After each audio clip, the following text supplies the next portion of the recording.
নমস্কার, জি 24 ঘন্টায় আপনাদের স্বাগত। আমি শিলাদিত্য। শুরু করছি জনগণমন। জনগণের মনের কথা, মুখের কথা, অর্থাৎ আপনাদের কথা তুলে ধরছি আমরা, এবং তারই সঙ্গে থাকেন আমাদের সঙ্গে রাজনৈতিক ব্যক্তিত্ব থেকে বিশিষ্টরা। আপনাদের নানান বক্তব্যের উত্তর এবং আলোচনায় আমরা থাকি। আজ যে বিষয় আমরা জনগণমনই নিয়ে আসছি, আজকের বিষয়ের দিকে আমরা নজর রাখবো। আজকের যে বিষয় তুলে ধরছি, বাজেটে বঞ্চনার অভিযোগ বিরোধীদের তরফ থেকে। আর এরই সঙ্গে এর পরের বিষয় যেদিকে আমরা নজর রাখবো, এরই সঙ্গে যেদিকে নজর রাখছি, অর্থাৎ বাড়লো পুজোর অনুদান। এই দুটি প্রসঙ্গের দিকে আমরা নজর রাখবো। কিন্তু প্রথমেই যেদিকে নজর রাখবো, বাজেটে বঞ্চনার অভিযোগ করা হচ্ছে বিরোধীদের তরফ থেকে। ঠিক কি পরিস্থিতি তৈরি হয় আজ সংসদে, সেদিকেও আমরা নজর রাখবো। এনডিএর দুই শরিকের দুই রাজ্য বিহার ও অন্ধ্রপ্রদেশকে ঢালাও বরাদ্দ বাজেটে। পাশাপাশি বিহার, সিকিম, অসম সহ একাধিক রাজ্যকে বন্যা রোধেও বিপুল সাহায্য। কিন্তু সদ্য প্লাবন পরিস্থিতি পেরিয়ে আসা উত্তরবঙ্গের জন্য কি? সেই প্রশ্ন তুলে মঙ্গলবার বাজেটের দিনই সরব হয়েছিলেন মুখ্যমন্ত্রী মমতা বন্দ্যোপাধ্যায়। পাশাপাশি বাজেটের বিরোধিতা করে সরব হন বিরোধীদের জোট ইন্ডিয়ার অন্যান্য নেতারাও। বুধবার সংসদের ভিতরে বাইরে আছড়ে পড়ল সেই ক্ষোভ। দেখা গেল বিরোধী জোটের সেই এককাট্টা মনোভাব। বিক্ষোভ কর্মসূচির পাশাপাশি মোদী সরকারের বিরুদ্ধে এক সুরে আক্রমণ শানালেন সকলেই।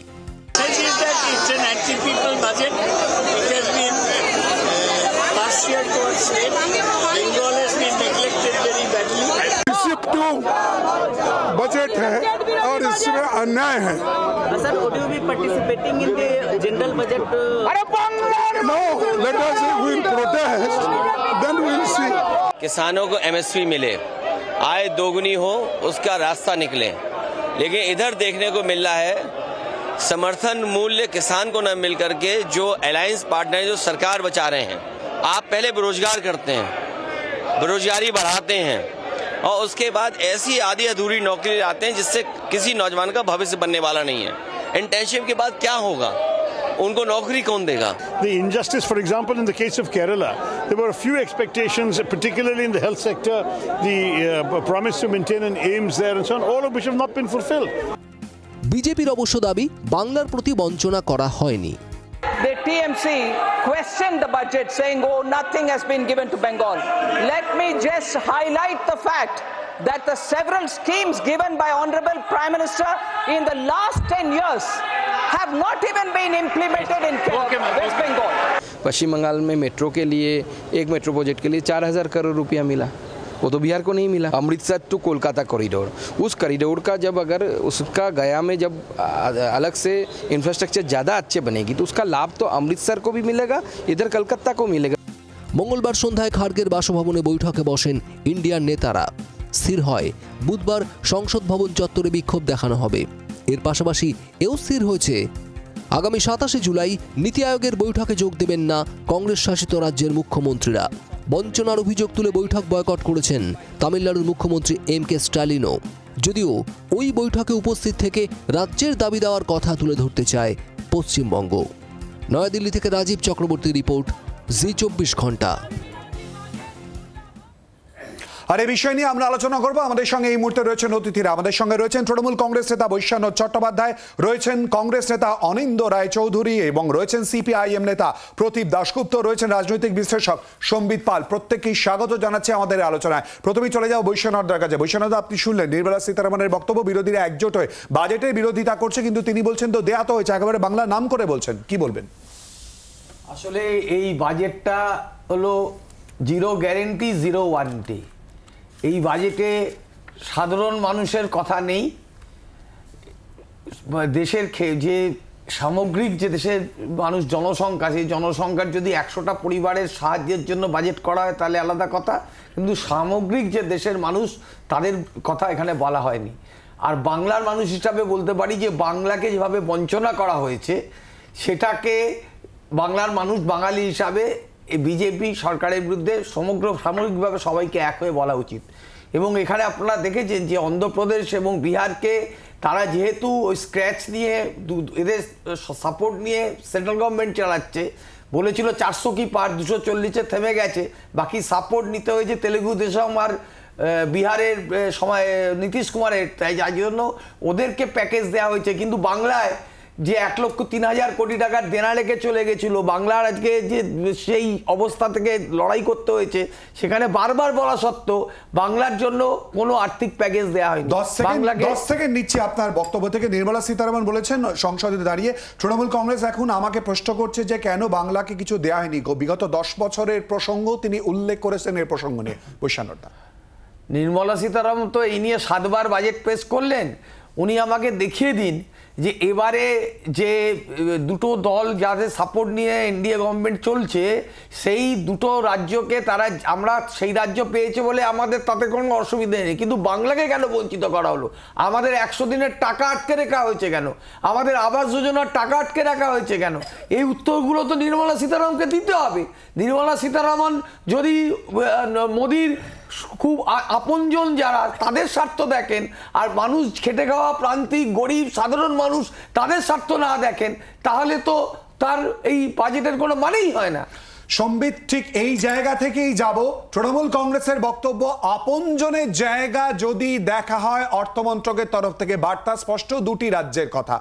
শুধুই কি বঞ্চনার কথা, শুধুই কি বিরোধিতার জন্য বিরোধিতা, নাকি বাজেটে তার প্রতিফলন পাওয়া গেছে মধ্যবিত্তের দিকে নজর রেখে এবং বৃহত্তর স্বার্থে?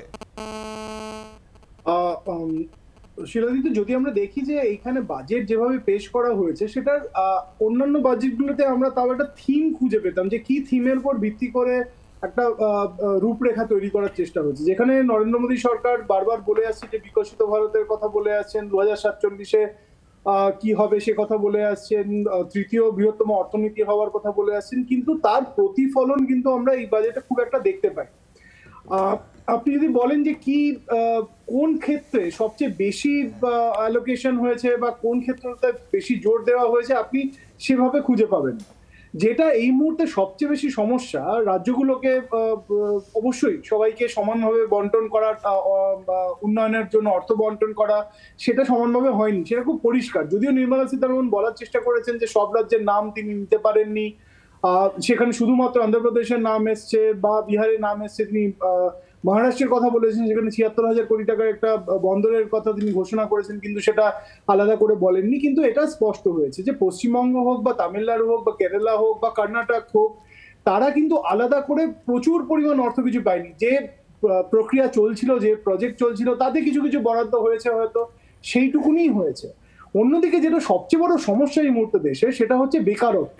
যে বেকারত্বটা আপনি ওরকমভাবে দেখতে পাবেন না হয়তো, কিন্তু নতুন করে কোনো কাজের যে কর্মসংস্থানের যে সুযোগটা, বিশেষত প্রাইভেট সেক্টরে, কারণ গভর্নমেন্ট খুব একটা বেশি চাকরি তো দিতে পারে না বা পারছেও না, তো যেখানে প্রাইভেট সেক্টরে চাকরি দেওয়ার কথা, সেইখানে শুধুমাত্র কিছু স্কিম ঘোষণা করা হয়েছে, যে ইপিএফওতে যারা নতুন আসছে, নতুন যোগ দিচ্ছে কর্মক্ষেত্রে, তাদের জন্য একটা টাকা আলাদা করে রাখা হয়েছে।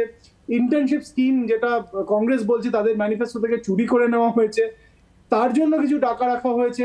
কিন্তু সামগ্রিকভাবে যে একটা ফোকাস থাকবে, একটা দিশা থাকবে, যে কোন দিকে নিয়ে যাওয়ার চেষ্টা হচ্ছে অর্থনীতিকে, কোনটার উপরে বেশি জোর দেওয়া হচ্ছে। এর আগেও আমরা দেখেছি যে ডিজিটাল ইন্ডিয়ার দিকে নজর দেওয়া হয়েছে। একটুখানি আটকাচ্ছি, দিশার কথা তুমি বলছো।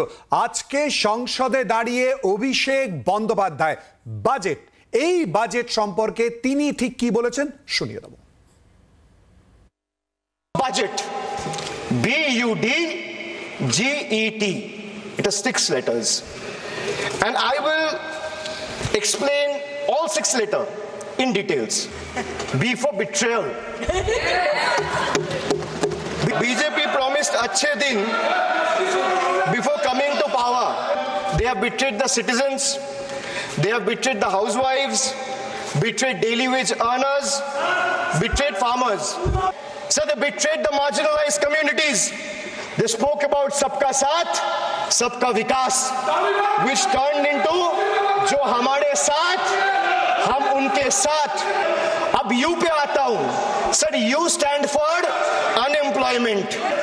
Sir, youth unemployment. Modi ji ki तीसरी बार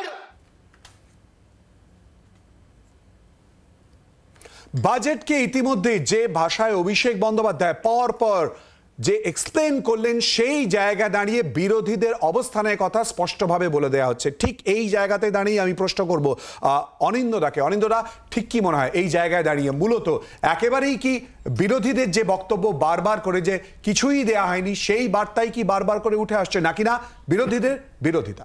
না দেখুন, এটা আসলে জনমুখী বাজেট না, এটা আসলে শরিকমুখী বাজেট। দুজন শরিক যাদের স্ক্র্যাচের ওপরে ভর করে এই সরকার চলছে তাদেরকে তুষ্ট করার বাজেট বা তাদেরকে তুষ্টি করার বাজেট।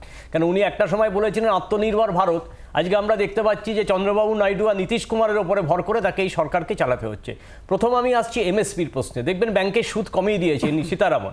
ব্যাংকের সুদ কমিয়ে দেওয়ার ফলে পেনশনভোগী যারা ওই এমএসপি আপনার মিউচুয়াল ফান্ডে টাকা রাখতো, সেই লং টার্ম ক্যাপিটাল গেন সেটা কিন্তু আস্তে আস্তে বেড়ে যাচ্ছে এবং ইন্টারেস্ট দিতে হচ্ছে। যেটা 10% ছিল, যেটা প্রথমে কংগ্রেস সরকারে আমরা 0% দেখেছিলাম, তারপরে দেখলাম যে বাজপেয়ী মোদী সরকারে 2014 সালে আমরা সেটা 10%, এখন 12%। অতএব আপনাকে 8,75,000 টাকা যদি হয়, সেখানে আপনি দেখতে পাবেন যে সেখানে কিন্তু লং টার্ম যে ক্যাপিটাল গেন সেখানে 1 লক্ষ টাকা অবধি দিতে হবে। এবং অটল বিহারী বাজপেয়ী সরকার এনপিএস স্কিম চালু করেছিল, অতএব পেনশনকে তুলে নেওয়া হয়েছিল। এনপিএস স্কিমে আমরা কি দেখতাম যে এমপ্লয়ি বেসিক পে থেকে তারা 10% দেবে আর সরকার 14% দেবে। কিন্তু আমরা কি দেখলাম, এই সরকার এবার নতুন বাজেট যিনি তৈরি করলেন সীতারামন, তিনি পুরো টাকাটাই সরকারকে আর দেবে না, এখন পুরো টাকাটাই কর্মচারীকে দিতে হবে। অতএব 14% টাকা তার মাইনে থেকে দিতে হবে। এর ফলে কি হচ্ছে, মধ্যবিত্তের উপর একটা বিরাট হামলা চলছে। হ্যাঁ, বিজেপির এখন জো হামারা সাথ হাম উনকা সাথ, এখন চন্দ্রবাবু নাইডু আর নীতিশ কুমারের সাথ এখন বিজেপি আছে। এবার কৃষি ঋণের ক্ষেত্রে আমরা কি দেখছি, এমএসপির ক্ষেত্রে কি দেখছি, এমএসপিকে আইনি অধিকারের মধ্যে আনা হচ্ছে না, যার ফলে জিনিসপত্রের দাম আগুন ছোঁয়া হচ্ছে। এবং কৃষি ঋণকে মুকুব করার কথা হয়েছে, কিন্তু সেটা মুকুব করা হয়নি। এবং আমরা জানি যে ডক্টর মনমোহন সিং সরকার এবং রাজীব গান্ধী সরকার দুবার এই কৃষি ঋণকে মুকুব করেছিল কৃষকদের স্বার্থে। আসলে এটা কর্পোরেটের বানিয়ে দেওয়া একটা বাজেট, যে কর্পোরেটকে খুশি করার জন্য এই বাজেট তৈরি করা হয়েছে। সাধারণ মধ্যবিত্ত, নিম্ন মধ্যবিত্ত এদের কথা ভাবা হয়নি এবং বাজেটে ট্যাক্সের কথা ভাবা হয়নি। এবং না, ট্যাক্সের কথা তো প্রতি বছরই বাড়ে, এটা তো বাই ডিফল্ট, এটা যেই সরকার আসবে সেই ট্যাক্সের কথাই ভাববে। কিন্তু আপনাকে চাকরির ক্ষেত্রে দেখুন, চাকরি কিভাবে নিয়োগ হবে, সরকারি চাকরি বা বেসরকারি ক্ষেত্রে চাকরি নিয়োগ হবে, সেটা আমরা দেখতে পাচ্ছি না। তার কারণ হচ্ছে, চাকরি যদি না নিয়োগ হয়, যদি বেকারত্ব বাড়ে, তাহলে ক্রয় ক্ষমতা কমবে। ক্রয় ক্ষমতা যদি মানুষের কমে, তাহলে অর্থনীতির উপরে একটা বিরাট বড় কিন্তু প্রভাব তৈরি হবে। এবং চা শিল্পের কথা, উত্তরবঙ্গে আজকে চা শিল্প প্রতি বছরে 2 করে 3টে করে বন্ধ হয়ে যাচ্ছে। সেখানে আমরা কি দেখছি, চা শিল্পের উপরে কোনো কথা বা কোনো শব্দবন্ধ ব্যবহার করেননি সীতারামন। অতএব চা শিল্পকে না বাঁচালে, এখানে অনেক শ্রমিক আছে, এখানে অনেক কর্মচারী আছে যারা চা বাগানের উপর ভিত্তি করে যাদের সংসার চলে, তাদের কথা কিন্তু এই বাজেটে ভাবা হয়নি। এবং লাস্টে আমি বলবো স্টুডেন্ট লোনকে কি বলছে, 3% করে স্টুডেন্ট লোন দিতে হবে, যেটা কংগ্রেস সরকার বলেছিল তার ইস্তাহারে যে স্টুডেন্ট লোন বা ইন্ডিয়া জোট বলেছিল স্টুডেন্ট লোনকে মুকুব করা হবে। অনুদান দিচ্ছে না, কিন্তু মাথায় রাখবেন দিচ্ছেন 3% করে লোন। অতএব 3% লোন একজন স্টুডেন্ট সে চাকরি পাবে কিনা গ্যারান্টি নেই, কিন্তু পড়াশোনার পর তাকে যদি চাকরি পেতে হয়, তাহলে না পেলেও তাকে কিন্তু এই 3% লোনটা যতদিন উনি বাঁচবেন তাকে দিতে হবে। ফলে এই বাজেট আসলে হচ্ছে সাধারণ মধ্যবিত্ত, নিম্ন মধ্যবিত্তের উপরে কষাঘাত করা হয়েছে।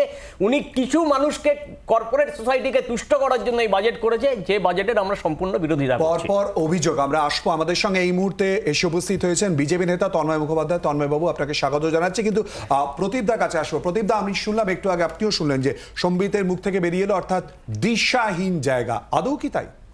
না, এমনি তো দেখুন, বাজেট কালকে প্লেস হয়েছে, গরিব মানুষ তো হাঁপ ছেড়ে বেঁচেছে, কারণ সোনা রূপো মোবাইলের দাম কমে গেছে। গরিব মানুষদের তো এটাই আসলে দরকার, খাওয়া দাওয়ার তো দরকার নেই। আপনি দেখুন, এই যে বাজেট নিয়ে একটা মানে এই গোল গোল গোল গোল করে কথা বলছে, কৃষির প্রশ্নে কি অবস্থা আছে।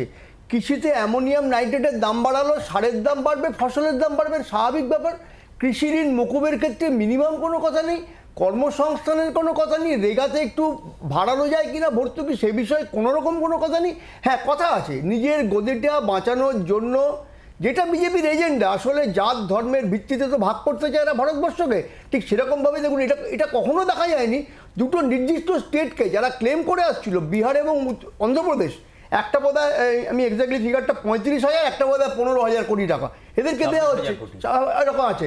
আর বাদবাকিদের কোনো ব্যাপারই থাকবে না, খুচরো কিছু জিনিস দেওয়া হবে, একটা দিশা থাকবে না কিছু। একটুখানি আটকাই, অশ্বিনী বৈষ্ণব, বাদবাকিদের কিছু দেয়া হবে না, যে প্রসঙ্গ বা যে অভিযোগ আপনারা বারবার করে করছেন, অশ্বিনী বৈষ্ণব রেল প্রসঙ্গ নিয়ে উত্থাপন করে ঠিক কি বলেছেন শোনাবো। 2024-25 में वेस्ट बंगाल के लिए 13,941 करोड़ 13,941 करोड़ रुपए का एलोकेशन किया है। वेस्ट बंगाल में 60,000 करोड़ के नए प्रोजेक्ट्स चल रहे हैं। 100 स्टेशंस को रीडेवलप किया जा रहा है अमृत भारत स्टेशन के तहत। एक ही रिक्वेस्ट है वेस्ट बंगाल सरकार से कि इसमें सहयोग करें, कोऑपरेटिव फेडरलिज्म की तरफ ध्यान दें।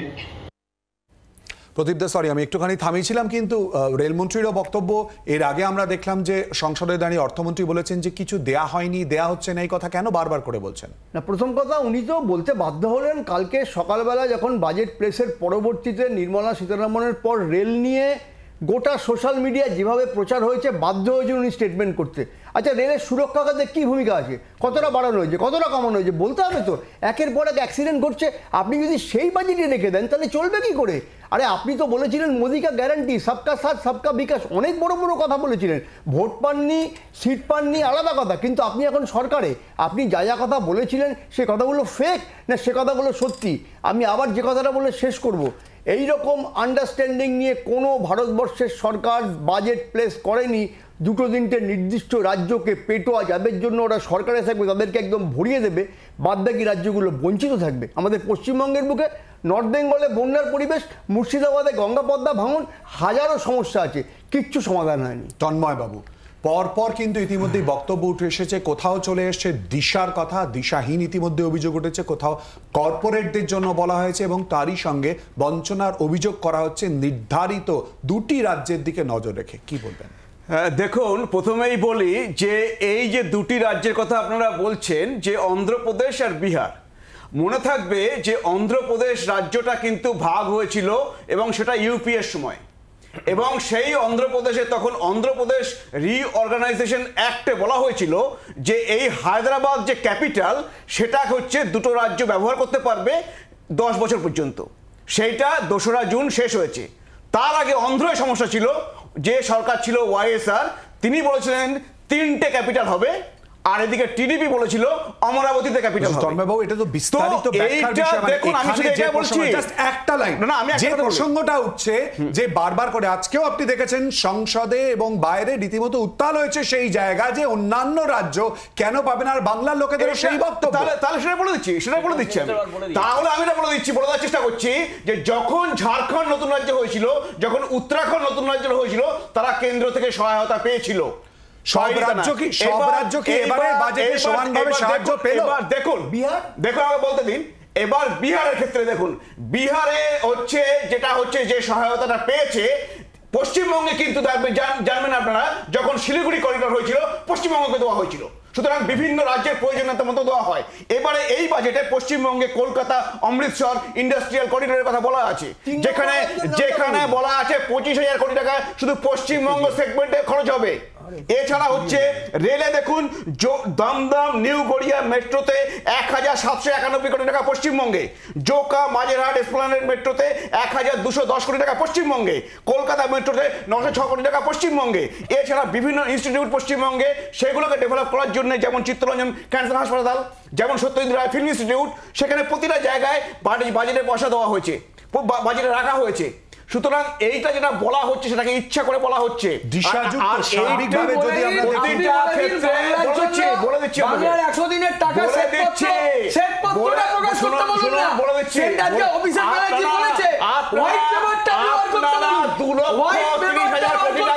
যে হিসেব দেননি সেই হিসাব দিয়ে দিন।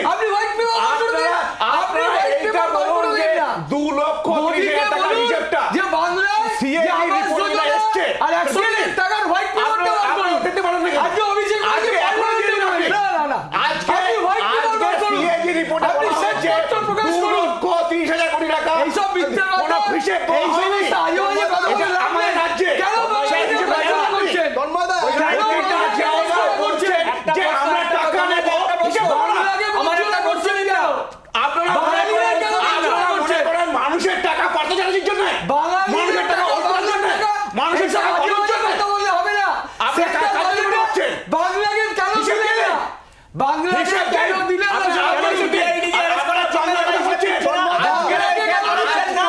আজকে ইউপিএ তে মমতা ব্যানার্জি নিজে মন্ত্রী ছিলেন,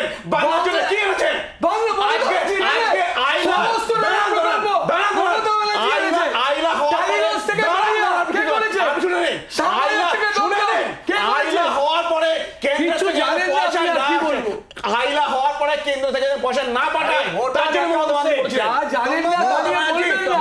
তার জন্য বলেছিলেন বলে দিন আপনি আইলার পরে আইলার পরে মমতা ব্যানার্জি বলেছিলেন কিনা পয়সা পাঠাবেন না পশ্চিমবঙ্গে বিজেপির কাছে বলেছিলেন কিনা এইটা হচ্ছে আপনারা হচ্ছে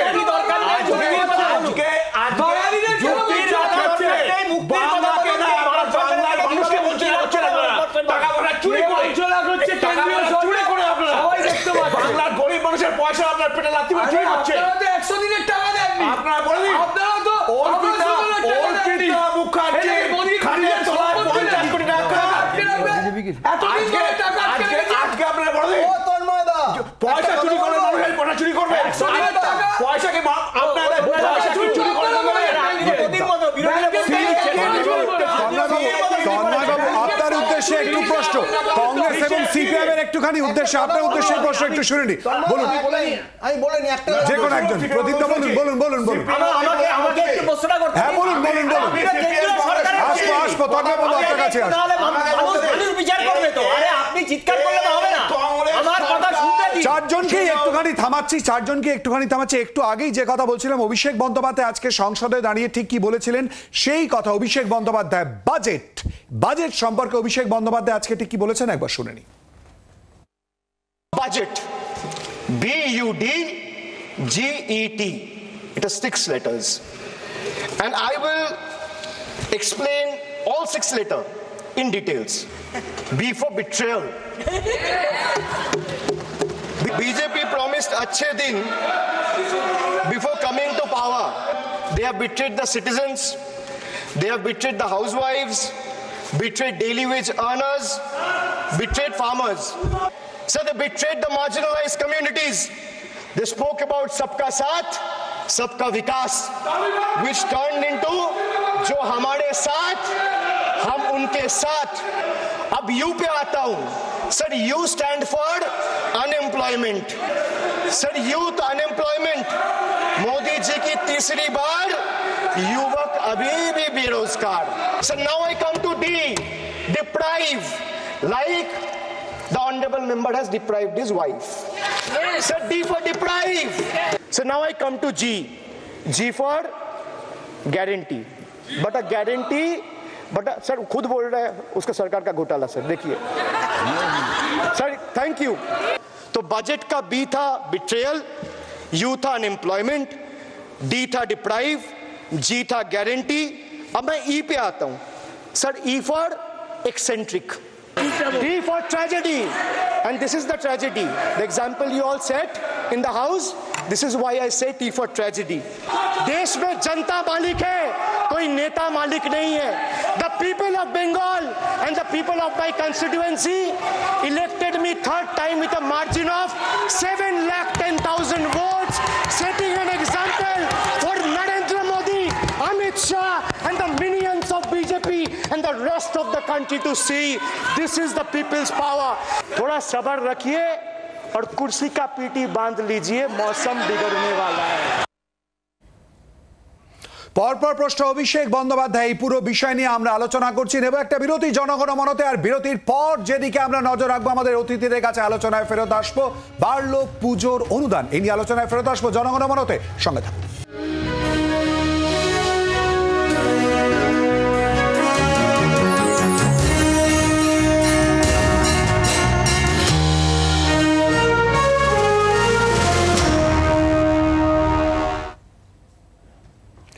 বিরতির পর আবারও আপনাদের স্বাগত জনগণ মনতে। আর এবারে যে প্রসঙ্গ নিয়ে আমরা আলোচনা করব, গতকালই মুখ্যমন্ত্রী মমতা বন্দ্যোপাধ্যায় জানিয়ে দেন ক্লাবগুলিতে রাজ্যের তরফ থেকে দেয়া পুজোর অনুদান বাড়ানো হচ্ছে।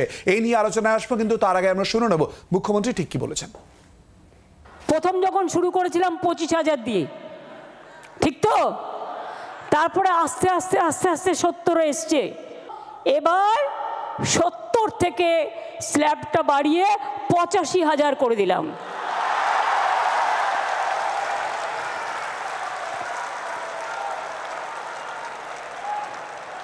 আশা করি এতেই আপনাদের চলবে। এই গরিব গভর্নমেন্ট এর থেকে বেশি আর কি করতে পারে বলুন? এবং আপনাদের বিদ্যুতের এটা অনেক কমিয়ে দেওয়া হয়েছে, ফায়ার লাইসেন্স টোটাল মুকুব করে দেওয়া হয়েছে। বাদ বাকিটা আপনারা ম্যানেজ করে নিতে পারবেন। 2 বছরেরটাই কিন্তু ডিক্লেয়ার করে দিলাম ইন অ্যাডভান্স।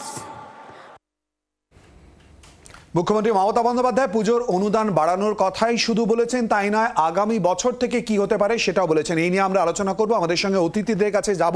রাজনৈতিক বিষয়ে কথা বলার আগে পুজোর উদ্যোক্তারা তারা কি বলছেন তাদের বক্তব্য তুলে ধরবো। আমরা এই আলোচনা যখন করছি ইতিমধ্যেই আমাদের সঙ্গে আলোচনায় অংশগ্রহণ করেছেন পুজোর উদ্যোক্তা সমিত ঘোষ। সমিতবাবু, ইতিমধ্যেই মুখ্যমন্ত্রী মমতা বন্দ্যোপাধ্যায় ঘোষণা করেছেন আপনারা তো এই অনুদান পান, এই অনুদানের ইতিমধ্যেই বলা হয়েছে যে বাড়ানো হচ্ছে টাকার পরিমাণটা, কিভাবে দেখছেন? এটা আমরা ধন্যবাদ জানাই রাজ্যের সরকারকে, মাননীয় মুখ্যমন্ত্রীকে, যে এই পরিস্থিতি বিবেচনা করে যে পুজো কমিটি, আমাদের মতন ছোট পুজো কমিটিকে এই টাকাটা দেওয়া হয়েছে। এর ফলে আমরা শুধু আমাদের নয়, গোটা এলাকাবাসী যাদেরকে নিয়ে আমরা পুজোয় মেতে উঠি সবার মুখে আমরা হাসি ফোটাতে পারছি। মানে অন্তত এই যে 85,000 টাকা, এই টাকার চাপটা আমরা কমে গেল। চাঁদা তুলে এত টাকা মানুষের থেকে তুলতে হতো, নাহলে পুজোটা আমরা সম্পূর্ণ করতে পারতাম না। করোনার পরবর্তী পরিস্থিতিতে মানুষের অবস্থা সত্যি খুব খারাপ, অর্থনৈতিক অবস্থা ততটা ভালো নয়। আর বাঙালির সবচেয়ে বড় উৎসব, মানে পাশের বাড়ির কাকিমা, জেঠিমা, জ্যাঠা, কাকা, সবাই পাড়া ছোট থেকে বড় সবাইকে নিয়ে মেতে ওঠা এই যে দুর্গা পুজো, সবাইকে মিলে সবার মুখে হাসি ফোটানোর জন্য রাজ্য সরকারের যে অনুদান, সেটা আমরা মাথায় পেতে নিলাম। এটাকে আমরা ধন্যবাদ জানাই এমন অনুদান দেবার জন্য। আর আমরা অনেক অনেক ধন্যবাদ জানাই যে পুজোটা আমরা সুন্দর করে এর ফলে করতে পারবো। সমিতবাবু, আমাদের সঙ্গে থাকুন। আর ইতিমধ্যেই যখন মুখ্যমন্ত্রী মমতা বন্দ্যোপাধ্যায় এই বিষয়ে ঘোষণা করেন, কালনার বৃদ্ধাশ্রমে এই ঘোষণা হওয়ার পর কিন্তু তাদের মধ্যে খুশির হাওয়া। তারা কি বলেছেন শোনাবো। একটা গ্রামের পুজো 85,000 টাকা যথেষ্ট টাকা, যে বৃদ্ধাশ্রমের পুজো 85,000 টাকা যথেষ্ট। এই টাকায় 4 দিনের আনন্দ উৎসব, দুর্গাপুজো, খাওয়া দাওয়া ও সাংস্কৃতিক অনুষ্ঠান সবই প্রায় আমাদের মিটে যাবে। আমাদের খুব ভালো লাগছে, আমরা পুজোর 4 দিন বেশ আনন্দে কাটাতে পারবো, খাওয়া দাওয়া সবই কিছু হবে। মুখ্যমন্ত্রীকে অনেক ধন্যবাদ দেবো যে উনি দিদি যেন মানে দীর্ঘজীবী হন এবং আমাদের পাশে উনি, আমার মনে হয় উনি গরিব অসহায় বন্ধু, হ্যাঁ, এই বন্ধু হয়ে যেন উনি আমাদের পাশে সারা জীবন থাকেন। তন্ময়বাবু, পুজোর অনুদান ইতিমধ্যেই বাড়ানো হয়েছে রাজ্য সরকারের তরফ থেকে, কিভাবে দেখছেন বিষয়টা? দেখুন, 2011 সালে পশ্চিমবঙ্গে প্রথম দুর্গাপুজো শুরু হয়নি। পশ্চিমবঙ্গে আমরা যখন ছোট ছিলাম তখন ছোট ক্লাবের পুজো হতো, ওই বড় পুজো হতো, সন্তোষ মিত্র স্কোয়ারের পুজো হতো, কলেজ স্কোয়ারের পুজো হতো, সব হতো। হেরিটেজ কিন্তু সেখানে হ্যাঁ, সেটা কেন্দ্র সরকারের জন্য হয়েছে। এবার যেটা হচ্ছে হয়নি, সেটা হচ্ছে দান খয়রাতি হয়নি, আর এই পুজোর নামে মমতা পুজো হয়নি। আপনি দেখুন, এখন 2011 সালে এই সরকার ক্ষমতায় আসার পরে প্রায় এক করে প্রায় 90% পুজোতে যারা বসে আছে পুজো কমিটিতে, মাথার উপরে তারা তৃণমূলের নেতা। এবং সেখানেই শুধু তাই নয়, তাছাড়া তৃণমূলের হয়ে প্রচার করতে হবে, এমনকি ঠাকুর বানাতে হবে মমতা বন্দ্যোপাধ্যায়ের মুখের আদলে। সেখানে 10টা হাতে 10 রকম প্রকল্প থাকবে। আপনি জানেন বাকি বাড়িতে হয়েছে, তার জন্য পয়সা দেওয়া হয়। আপনি যেটা শুনুন, আপনি যেটা দেখালেন সেটা আপনি একটা এক্সেপশন দেখালেন। আপনি গিয়ে জিজ্ঞাসা করুন মোহাম্মদ আলী পার্কের পুজোতে কি কত বাজেট আছে, আর সেখানে 85,000 টাকা কি হয়।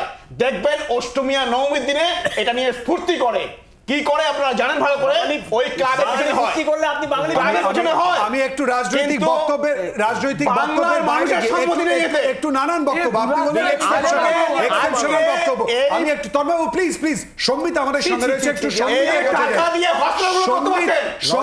সম্বিত পুজোর অনুদান ইতিমধ্যেই বাড়ানো হয়েছে, নিশ্চয়ই তুমিও জানো, কিভাবে দেখছো?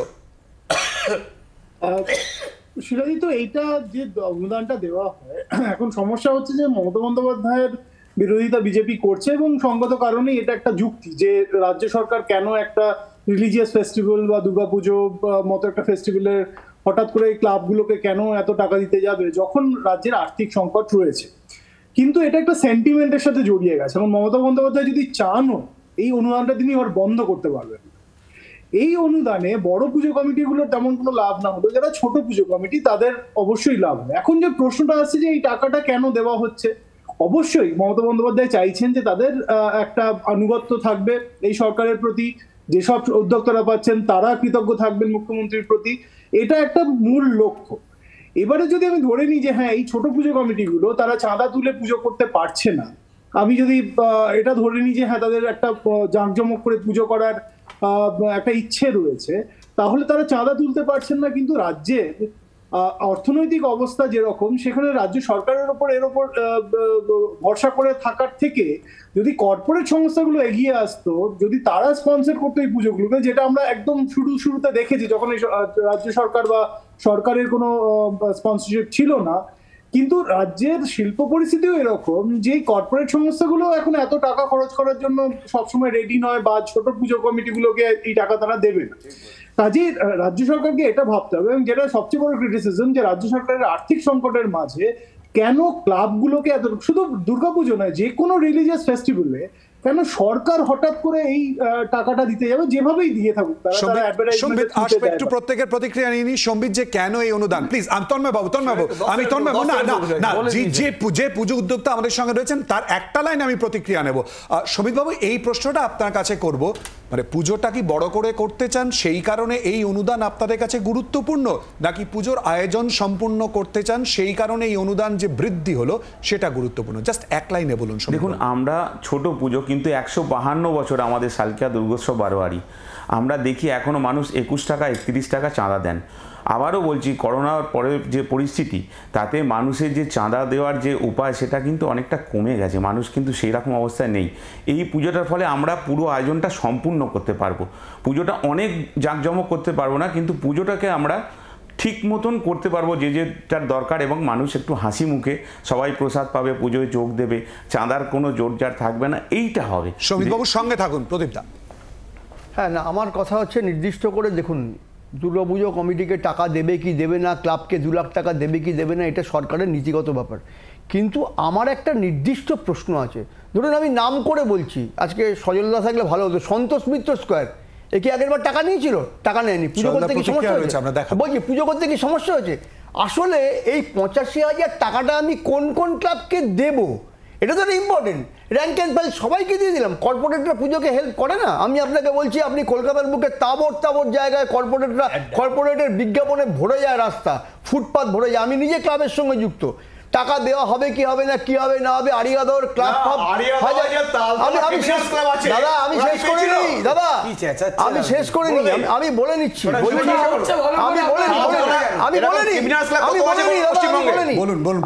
আমার কথা হচ্ছে যে শুধু এইটুকুতে শেষ করলে হবে না। সিএসসির ক্ষেত্রে এই যে 75% ছাড় দিয়ে দিন, উনি 100% দিন।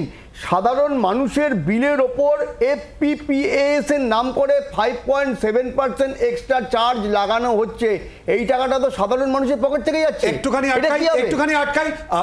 এই বিদ্যুতের মাসুলে ছাড়ের প্রসঙ্গ উল্লেখ করেও গতকাল মুখ্যমন্ত্রী মমতা বন্দ্যোপাধ্যায় পুজো কমিটির উদ্দেশ্যে ঠিক কি বলেছিলেন শোনাবো। বিদ্যুতের ছাড় আগের বারে ছিল 2/3 মানে 66%, কিন্তু এবার আমি সিএসসির সাথে কথা বলেছি এবং পাওয়ার ডিপার্টমেন্টের শান্তনু অরূপের সাথেও কথা বলেছি। আমি বলেছি 66% হবে না, 75% ছাড় করো, কারণ বিদ্যুতের দামটা একটু বেশি করে দিয়েছে। অনিন্দ্যবাবুর কাছে আমরা আসবো প্লিজ প্রদীপদা, কিন্তু তার আগে সজল ঘোষ বিজেপি নেতা, এই পরিচয়ের সঙ্গে আর একটা পরিচয় জড়িয়ে রয়েছে, সন্তোষ মিত্র স্কোয়ারের অন্যতম উদ্যোক্তা। তিনি কি বলেছেন শোনাবো। আমরা অলরেডি একটা চিঠি পেয়েছি, চিঠি সার্কুলেটও করেছি, আপনারা সংবাদ মাধ্যমে সেই চিঠি দেখিয়েছেন। চিঠিতে পরিষ্কার লেখা আছে এলইডি লাইট লাগানো যাবে না, লেজার লাইট লাগানো যাবে না, সার্ফি লাইট লাগানো যাবে না, মানে আমাকে শুধু টিউব আর বাল্ব লাগাতে হবে বলে দিয়েছে প্রকারান্তরে। হ্যাঁ, আচ্ছা, তারপরে বলেছে স্টল করা যাবে না, তারপরে বলেছে যে নাগরদোল্লা লাগানো যাবে না, তারপরে বলেছে আরো অনেক অনেক অনেক, এখান দিয়ে এই ভলেন্টিয়ার দিতে হবে, এত সিসিটিভি দিতে হবে। এ তো মহা মুশকিলের কথা। 21শে জুলাইয়ের ভিড় সামলাবেন আপনারা, হ্যাঁ, চেতলার পুজো সামলাবেন আপনারা, নিউ আলিপুরের পুজো সামলাবেন আপনারা, আর আমার পুজোর বেলায় বলেছে ভলেন্টিয়ার দিতে হবে, তা দেব। বৈশানরদা সংক্ষেপে।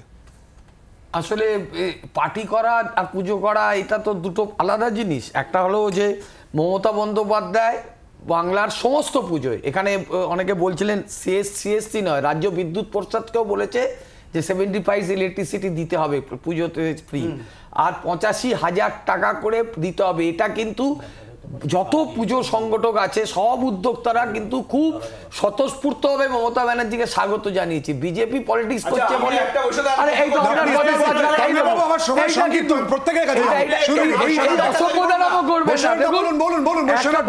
পুজো বাংলার হলো সর্বশ্রেষ্ঠ বাঙালির উৎসব।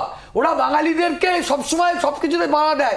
প্রচার করে দিয়েছিল দুর্গাপুজো নাকি হয় না, সরস্বতী পুজো হয় না, এখন সরকার টাকা দিচ্ছে তারও বিরোধিতা করছে। এই তো বিজেপি পার্টির অবস্থা। অদ্ভুত কথা। হুগলির মানুষ এই বিষয়টা খুবই উৎসাহিত। হুগলির মানুষের কি প্রতিক্রিয়া? বিজেপি লজ্জা পাওয়া উচিত। এই 85,000 টাকা এবং বিদ্যুতের যে ছাড়টা দেবে এতে কি সুবিধাই হবে? অনেক সুবিধা, অনেকটাই আমাদের চাঁদা তুলে করেন মোটামুটি পাড়ার মধ্যে। দুর্গাপূজা এখন ওয়ার্ল্ড হেরিটেজ, তো সেই হেরিটেজকে বাঁচিয়ে রাখার জন্য মুখ্যমন্ত্রী যে উদ্যোগ নিয়েছেন একেবারেই প্রশংসনীয় এবং ওনাকে অনেক অনেক অভিনন্দন। দুর্গা উৎসবে আমরা যেই হেল্পটা পাচ্ছি মাননীয় মুখ্যমন্ত্রীর কাছ থেকে, আমার তো মনে হয় দল বল নির্বিশেষে এটা প্রশংসার প্রাপ্য যে বাজেটটা উনি বাড়ালেন। এতে ওনাকে আমি অনেক ধন্যবাদ জানাই আমাদের মুখ্যমন্ত্রীকে। অনিন্দরা, প্রথমে আমি আপনাকে বলি যে এই যে 75% ছাড়ের কথা বলেছেন বিদ্যুতে, প্রদীপদা বলছিল, আমার কথা হচ্ছে সাধারণ গ্রাহক, সাধারণ মধ্যবিত্ত মধ্যবিত্ত মানুষরা কবে এই ছাড় দেখতে পাবে বা এই ছাড় মানে বিদ্যুতে যে ব্যাপক মাসুল বৃদ্ধি হয়েছে তার থেকে মুক্তি লাভ করবে। 1 2 নম্বর দেখুন, এই শ্রীভূমি সুরুচি সংঘ ত্রিধারা এইগুলো ক্লাবগুলোর প্রত্যেকটা মাথার উপরে বসে আছেন কোনো নেতা বা কোনো মন্ত্রী, অতএব তাদের ব্যক্তিগত প্রভাব প্রতিপত্তির ফলে তারা বিভিন্ন কর্পোরেট থেকে তারা বিভিন্ন টাকা বা অনুদান পেয়ে থাকেন। কিন্তু প্রশ্ন হচ্ছে যে সমস্ত পুজো কমিটিগুলো বন্ধ হয়ে যাচ্ছে, টোটাল 43,000 পুজো কমিটিকে উনি দিচ্ছেন, টোটাল 57,000 দুর্গা পুজো হয়, তাহলে এই 43,000 থেকে আপনি যদি যেগুলো পাচ্ছে তাদেরকে বাদ দিয়ে বাকি যে 12-13,000 আছে তারা কেন অনুদান পেল না, তার কোনো উত্তর নেই। আর হকার উচ্ছেদ করে আমাদের সঙ্গে এই মুহূর্তে আলোচনায় অংশগ্রহণ করেছেন সজল ঘোষ। সজলদা, আপনাকে স্বাগত জানাচ্ছি। সজলদা, ইতিমধ্যে একটি চিঠি দেওয়া হয়েছে, চিঠি পাঠানো হয়েছে সন্তোষ মিত্র স্কয়ার পুজো কমিটি দিয়ে, ঠিক কি উল্লেখ? সমস্যা কোথায় সজলদা? দেখুন, সমস্যাটা ওদের কোথায় আছে আমি কি করে বলবো বলুন? আমি যেটা বুঝি সেটা হচ্ছে যে সরকার অনুদান দিচ্ছে, ঠিক, আমরা অনুদানটা কোনোদিনই নিইনি। একবার নিয়েছিলাম যখন 10,000 টাকা ছিল, মুখ্যমন্ত্রী যেটা বলেছেন যে উনি 25,000 টাকা থেকে অনুদান শুরু করেছিলেন সেটা ভুল। হ্যাঁ, উনি 10,000 টাকা থেকে অনুদান শুরু করেছিলেন। কিন্তু আমার কথা হচ্ছে, দেখুন, পুজো কমিটিগুলো তো ভালো লাগবে, যারা টাকা পেয়েছে তারা টাকা নিয়ে কি আর নবকারামি করতে পারে? কিন্তু আমার প্রশ্ন হচ্ছে এই টাকাটা একটা ধর্মনিরপেক্ষ সরকার যদি হবে, সে ইমামকেও ভাতা দেবে না, সে পুজোকেও টাকা দেবে না। এই টাকাটা তারা তো মানুষের হিতে মানুষের কাজে খরচা করতে পারতেন। ধরুন এবছর এই দুর্গাপুজোর মাসে যদি লক্ষ্মী ভান্ডারটা 1000 টাকার বদলে 2000 টাকা করে দেন ভালো হতো। সন্তোষ মিত্র স্কয়ারে কি চিঠিতে ঠিক কি উল্লেখ করা হলো সজলদা? তাতে উল্লেখ করা হয়েছে এলইডি লাইট লাগানো যাবে না, সার্ফি লাইট লাগানো যাবে না, লেজার লাইট লাগানো যাবে না, মানে বাল্ব আর টিউব লাগাতে হবে। আপনি মেলা করতে পারবেন, মেলায় নাগরদোল্লা লাগানো যাবে না, স্টল করা যাবে না, কোথায় কোথায় প্যান্ডেল করা যাবে না, এরকম ভুলভাল যেগুলো বলছে, যেটা জিওলজিক্যালি সম্ভব নয়। মানে বিস্তারিত কারণ হিসেবে বিশেষ কিছু কি উল্লেখ করা হয়েছে চিঠিতে সজলদা? কি কারণ? না না, কি কারণ আমি একটা কথা বলি, ভিড় আমাদের ওখানে চিরকালই হয়, যাদের হয় না তারা আর্তনাদ করছে আলাদা কথা, কিন্তু ভিড় আমাদের এখানে আমরা ছোটবেলা থেকে দেখে এসেছি। এখানে ভিড়টা নতুন কিছু নয়। হ্যাঁ, প্রথম কলকাতায় র‍্যাফ নামাতে হয়েছিল এখান থেকে। আবার আমরাই একজন দায়িত্বশীল পুজোকর্তা হিসেবে যখন কোভিডের সময় হাইকোর্টের আগে আমরা ঘোষণা করে দিয়েছিলাম যে আমরা দর্শকবিহীন পুজো করব, আমরা বলেছিলাম হেঁটে নয় নেটে ঠাকুর দেখো। প্রশ্ন হচ্ছে যে দুটো, একটা হচ্ছে রাজনৈতিক কারণে উনি আমাদের বন্ধ করছেন, মানে চাপ সৃষ্টি করছেন, অথবা অন্য পুজোয় ভিড় হচ্ছে না বলে। এক লাইনে বলুন কেন রাজনৈতিক কারণে কথা বলছেন সজলদা? না, আমি দুটো কথা বলেছি, হয় রাজনৈতিক কারণ, শুধু চিঠি দিলে আমাকে দেবে কেন, তার মানে অন্যদের ভিড় হয় না, যদি সবাইকে আরো 10 জনের সঙ্গে আমায় চিঠি দিতেন তাহলে ব্যাপারটা বুঝতাম। একমাত্র কলকাতা শহরে এই যে 43,000 পুজো আছে তার মধ্যে একমাত্র আমি চিঠি পেয়েছি, এটাই ব্যাপার। নাগরদোলা তো কোনো মেলাতেই এখন এলাও না। কে বলে? নাগরদোলা হয় না,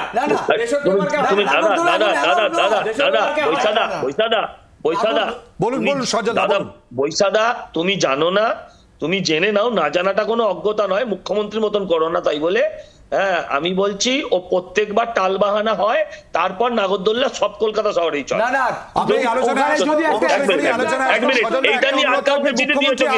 মুখ্যমন্ত্রী, আমারও রাজ্যের মুখ্যমন্ত্রী ব্যক্তিগত পরিসর থেকে এই আক্রমণের জায়গা অবশ্যই করে যাতে আমরা না করি, এই অনুরোধ থাকবে।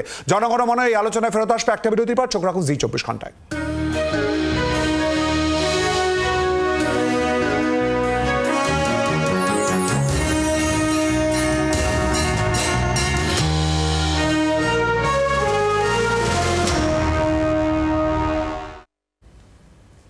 বিরতির পর জনগণ মনতে আবারও আপনাদের স্বাগত। আলোচনা আমরা করব অতীতের কাছে একটাই প্রশ্ন নিয়ে, যে রাজনীতির ঊর্ধ্বে কি পুরো বিষয়টা, কিন্তু তার আগে সোশ্যাল মিডিয়া ইতিমধ্যে আপনাদের বক্তব্য এসছে এবং তারই সঙ্গে আমরা মতামত চেয়েছিলাম, সেই মতামত এসছে, তুলে ধরছি আপনাদের সামনে। প্রথমেই চলে আসবো তন্ময় বাবুর কাছে। তন্ময় বাবু, জাস্ট এক লাইনে প্লিজ। দেখুন, একটা কথাই বলবো যে এখনো পর্যন্ত আপনাদের এই খাতে রাজ্য সরকার 1646 কোটি টাকা খরচ করেছে। এর যদি সিকিভাগ খরচ করতেন তাহলে সারা বছর এই ডিস্ট্রিক্টে থেকে মানুষকে কলকাতায় চিকিৎসার জন্য আসতে হতো না। প্রদীপ, এক লাইনে প্লিজ। আমি শুধু এক লাইনেই বলবো যে এই যে বিদ্যুতের ছাড়টা দিয়েছে, এই বিদ্যুতের ছাড় অন্তত 50 ইউনিট করে গরিব মানুষকে দিক, এটা আমার নির্দিষ্ট কথা। আর বিজেপির কথা বলার কোনো অধিকার নেই। তৃণমূলের বিরুদ্ধে পুজো করতে গিয়ে সল্লেকে বিজেপি নিজে পুজো করেছে। প্লিজ এক লাইনে। হ্যাঁ, দেখুন, এই হকার উচ্ছেদ করে আর চাকরি প্রার্থীদের চাকরি না দিয়ে সবার পুজো হতে পারে না। এই পুজো কালিমালিপ্ত হচ্ছে আস্তে আস্তে। বৈশানটা ইন্টারন্যাশনাল হেরিটেজ অ্যাওয়ার্ড পেয়েছে, বাঙালির এই শ্রেষ্ঠ উৎসব আজ আন্তর্জাতিক স্তরে গেছে। এতে ওদের জ্বালা হতে পারে, কিন্তু মমতা বন্দ্যোপাধ্যায় তিনি যে আন্তরিকভাবে চেষ্টা করছেন,